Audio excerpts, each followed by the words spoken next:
Hello everyone, welcome back to the channel.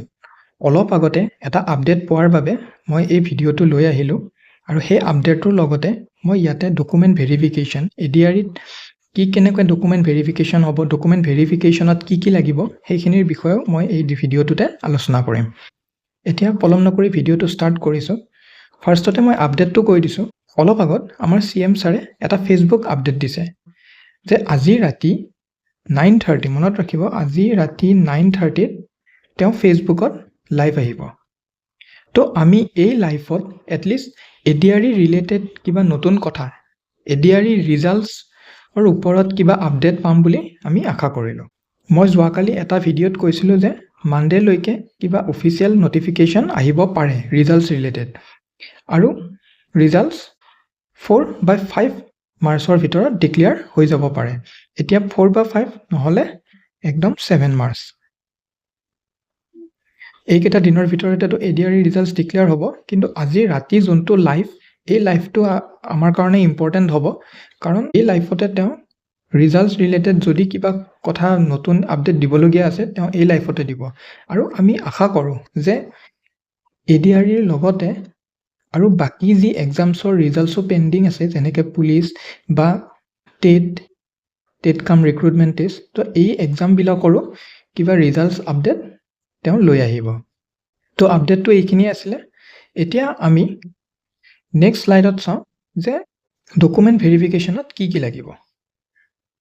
First আমি এটা বস্তু চাব লাগিব যে ডকুমেণ্ট ভেৰিফিকেশ্যন কেতিয়া হ'ব, কোনদিনা হ'ব। ডকুমেণ্ট ভেৰিফিকেশ্যন সেইদিনাই হ'ব যোনদিনা আপোনালোকৰ স্কিল টেষ্ট হ'ব। এটা লিখিছোঁ যে document verification to be done before or after the skill test on the day of skill test examination. যোনদিনা আপোনালোকৰ স্কিল টেষ্ট হ'ব সেইদিনাই আপোনালোকৰ ডকুমেণ্ট ভেৰিফিকেশ্যন হ'ব।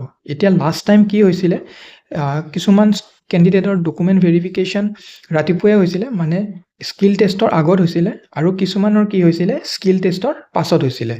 তো এইবাৰো হোপফুলি তেনেকুৱাই হয়, যোনদিনা আপোনালোকৰ স্কিল টেষ্ট থাকিব, হয় ফাৰ্ষ্টত আপুনি স্কিল টেষ্ট দিব, তাৰপাছত ডকুমেণ্ট ভেৰিফিকেশ্যন হ'ব, নহয় ডকুমেণ্ট ভেৰিফিকেশ্যনটো আগতে কৰি ল'ব। সেইটো চেণ্টাৰ, যোনটো চেণ্টাৰত আপোনাৰ স্কিল টেষ্ট হ'ব সেই চেণ্টাৰটোৰ ওপৰত বহুতখিনি ডিপেণ্ড কৰিব। এতিয়া কি ডকুমেণ্টছ লাগিব। ডকুমেণ্টছৰ ভিতৰত এইকেইটা মন দিব যে মেট্ৰিকৰ যোনখন মাৰ্কশ্বিট আৰু চাৰ্টিফিকেট, সেই দুখনটো চবতকৈ ইম্পৰ্টেণ্ট, আৰু ইয়াৰ লগতে আৰু এখন ইম্পৰ্টেণ্ট হ'ল মেট্ৰিকৰ এডমিট কাৰ্ড। মেট্ৰিকৰ এডমিট কাৰ্ডেৰে যোনটো এজ, আপোনাৰ এজটো চাই, এইটো এটা এজ প্ৰুফ হিচাপে কাম কৰে মেট্ৰিকৰ এডমিট কাৰ্ডখনে। তাৰপিছত লাগিব হায়াৰ ছেকেণ্ডাৰীৰ মাৰ্কশ্বিট আৰু চাৰ্টিফিকেট। দেন লাগিব আপোনাৰ ডিগ্ৰীৰ যোনখিনি মাৰ্কশ্বিট আছে আৰু চাৰ্টিফিকেটখন।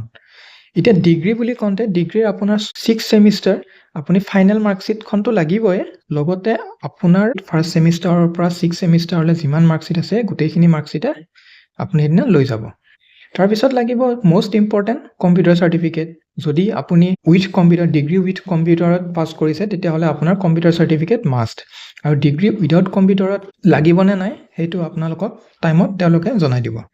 তাৰপিছত আপোনাৰ যদি কাষ্ট আছে কিবা, দেন কাষ্ট চাৰ্টিফিকেটখন লাগিব, আৰু কাষ্ট চাৰ্টিফিকেট আজিকালি যোনখন ডিজিটেল হৈছে সেইখন ডিজিটেলৰ লগত যোনখন পুৰণা আপোনালোকৰ কাষ্ট চাৰ্টিফিকেট, এই দুটা কপিয়ে পাৰিলে লৈ যাব। দেন এমপ্লয়মেণ্ট ৰেজিষ্ট্ৰেশ্যন চাৰ্টিফিকেটখন লাগিব, পাছপৰ্ট চাইজ ফটোগ্ৰাফছ লাগিব, কেইখন লাগিব এইটো টাইমত গম পাব।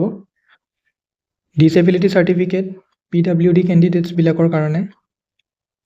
Then discharge book number and date with place of issue, এইটো এক্স ছাৰ্ভিচমেনবিলাকৰ ক্ৰাইটেৰিয়া হয়।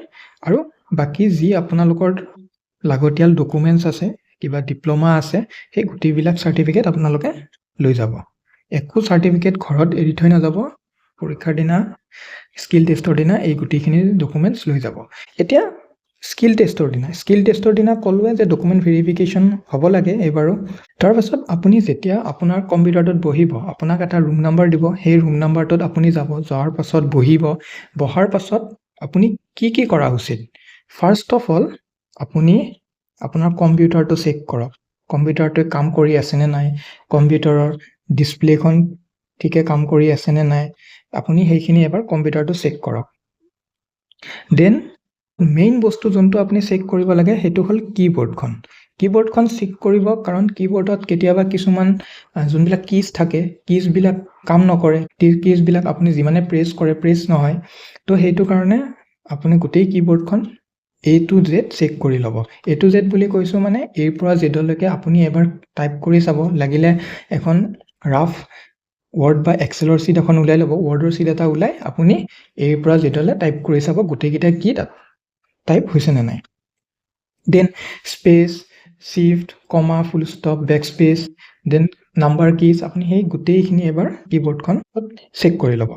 তাৰপিছত আহিলে মাউচ। দেন মাউচটোৰ কাৰ্চৰটোৱে কাম কৰিছে নে নাই, কাৰ্চৰটো আপুনি যেনেকৈ বিচাৰিছে তেনেকৈ মুভ কৰিছে নে নাই, সেই গোটেইখিনি চেক কৰি ল'ব। আৰু ইয়াতে যদি কিবা আপোনাৰ প্ৰব্লেম হয়, আপোনাৰ কীবৰ্ডত কিবা কিয়ে কাম কৰা নাই বা মাউচটোৱে কাম কৰা নাই, তেতিয়া লগে লগে যোন এক্সামিনাৰ থাকে এক্সামিনাৰক সেইটো কথা জনাই দিব। দেন আহিলে কি নেক্সট ষ্টেপ কি হয়, আপুনি যেতিয়া কম্পিউটাৰটোত বহিব, এছাইন কৰিব আপোনাক এটা কম্পিউটাৰটোত বহাৰ পাছত কম্পিউটাৰৰ যোনখন ডেস্কটপ, আপুনি ডেস্কটপত এটা নিজৰ ফল্ডাৰ এটা বনাই ল'ব। ফল্ডাৰটো বনাব, তাতে ইনষ্ট্ৰাকশ্যনছ দি দিব তেওঁলোকে যে আপোনালোকৰ নামেৰে ছেভ কৰিব লাগে নে ৰোল নাম্বাৰেৰে ছেভ কৰিব লাগে। তো ইনষ্ট্ৰাকশ্যনছ দিব, ইনষ্ট্ৰাকশ্যনছ দিয়াৰ পাছত আপোনালোকে সেই ফল্ডাৰটো তেনেকৈ ছেভ কৰি ল'ব। আৰু সেইটো ডেস্কটপত কৰিব দেই, ছেভ ডেস্কটপত ছেভ কৰাৰ পাছত আপোনালোকে MS ৱৰ্ড, এক্সেল আৰু পাৱাৰ পইণ্ট খুলিব। MS Word, Excel, PowerPoint খুলি আপোনালোকে ব্লেংকে থাকক ডকুমেণ্টকেইখন, সেইকেইখন ছেভ এছ, দেখিছেনে? ছেভ এছ কৰি এইটোতো এতিয়া স্কিল টেষ্ট যিহেতু আপোনালোকে প্ৰেক্টিছ কৰি আছে, তো এইটো গমেই পায় কেনেকৈ ছেভ কৰে। তো ছেভ এছ কৰি ল'ব গোটেইকেইটা ফাইল, আৰু ছেভ এছ কৰি তাতে ক'বই যে আপোনালোকে MS এক্সেলৰ ডকুমেণ্টটোৰ এইটো নামেৰে ছেভ কৰিব, মানে আপোনালোকৰ ৰোল নাম্বাৰেৰে ছেভ কৰিব বা নামেৰে ছেভ কৰিব। তেনেকৈ গোটেইখিনি আপুনি আগতে কৰি ল'ব। কৰি লোৱাৰ পাছত আপুনি তাত কুৱেশ্যন পেপাৰৰ কাৰণে ৰখক, আৰু কুৱেশ্যন পেপাৰ যেতিয়াই দিব, সেই যি ছেভ কৰিছিলে ফাইলটো, সেই ফাইলটো খুলি তাতে কৰক কামখিনি। কৰি পেলাই যেতিয়া আপোনাৰ ছাপ'জ এতিয়া এটা এক্সামত লাষ্ট ইয়াৰ এনেকৈ 45 মিনিটছকৈ দিছিলে, 45 মিনিটছ, তো আমি যদি ভগাওঁ MS ৱৰ্ডৰ কাৰণে 15, এক্সেল 15 আৰু পাৱাৰ পইণ্ট 15 মিনিটছকৈ আপুনি এটাত টাইম পাব। আপুনি যদি ইয়াৰে ভিতৰত কোনোবাটোত বেছি উইক হয়, ছাপ'জ বেছিভাগৰে এক্সেলত উইক থাকে, তো আপুনি এক্সেলটো আগতে কৰিব। এক্সেলৰ পাছত আপুনি পাৱাৰ পইণ্টটো কৰি ল'ব। পাৱাৰ পইণ্টটো কৰাৰ পাছত আপুনি মাইক্ৰ'ছফ্ট ৱৰ্ডলৈ যাব, কাৰণ মাইক্ৰ'ছফ্ট ৱৰ্ডত কেতিয়াবা বহুত দীঘল পেৰেগ্ৰাফ আহি যায়, আৰু যেতিয়া ষ্টাৰ্টিঙত মাইক্ৰ'ছফ্ট ৱৰ্ড কৰিবলৈ লয় ন, কি হয় আপোনাৰ পেৰেগ্ৰাফটো লিখি থাকোঁতে আপোনাৰ 20 মিনিট গুচি যাব। 20 মিনিট গুচি যোৱাৰ পাছত এই পাৱাৰ পইণ্ট কৰোঁতে টাইম একদমেই নাপাব। চ' আপুনি মোৰ ছাজেশ্যন যদি ফ'ল' কৰে, আপুনি এক্সেলটো ফাৰ্ষ্ট, পাৱাৰ পইণ্ট ছেকেণ্ড, আৰু MS ৱৰ্ড থাৰ্ড। আৰু যদি এতিয়া স্কিল টেষ্টৰ কাৰণে আপুনি এটলিষ্ট 4 আৱাৰ্ছকৈ টাইম দি আছে, যেনেকৈ মই লাষ্ট ভিডিঅ'টোত কৈছোঁ, তেতিয়াহ'লে আপোনাক 45 মিনিটছ নালাগে, 40 মিনিটছ মানত আপোনাৰ খতম হৈ যাব গোটেই স্কিল টেষ্ট পেপাৰখন। এতিয়া টোটেল মাৰ্কছ কিমান হ'ব স্কিল টেষ্টত, সেইটো এইবাৰ আমি ক'ব নোৱাৰিম, কাৰণ স্কিল টেষ্টৰ যেতিয়া চিলেবাছ ওলাব তেতিয়াহে গম পোৱা যাব যে টোটেল মাৰ্কছ কিমানৰ হ'ব, বা MS ৱৰ্ড, এক্সেল, পাৱাৰ পইণ্টৰ বাহিৰে আৰু কিবা আহিব পাৰে নেকি, নতুন কিবা চিলেবাছ দিব পাৰে নেকি। তো এইবিলাকৰ কাৰণে আমি অফিচিয়েল চিলেবাছৰ কাৰণে ৱেইট কৰিব লাগিব। ৰিজাল্টছ কেতিয়া দিয়ে, কেনেকৈ কি কৰে, সেইখিনিতো আজি চাগে আমি গম পাই যাব লাগে, কাৰণ আজিতো 2 তাৰিখ হ'ল, তো 2 মাৰ্চ হ'ল, আৰু এতিয়া বেছি দিন নাই আৰু 7 মাৰ্চৰ কাৰণে। তো নিশ্চয় মই যেনেকৈ প্ৰেডিক্ট কৰিছোঁ 4 বা 5 মাৰ্চত ৰিজাল্ট দিব, তো এনেকুৱাই হ'ব লাগে। আৰু মই কৈছিলোঁ যে 3 তাৰিখে কিবা নতুন বা অফিচিয়েল আপডেট আহিব, তো 3 মাৰ্চত অফিচিয়েল আপডেট আহিবলৈ আজি CM ছাৰে যদি ৰাতি এইটো এনাউন্স কৰি দিয়ে যে ইমান তাৰিখে ৰিজাল্ট দিব, তো অফক'ৰ্ছ অহা কাইলৈ সেইখন নটিফিকেশ্যন ওলাই যাব। তো ভিডিঅ'টো এইখিনিয়ে আছিলে। আপোনালোকক এটাই কথা কৈ দিওঁ যে আজি ৰাতি 9:30 লাইভটো চাব।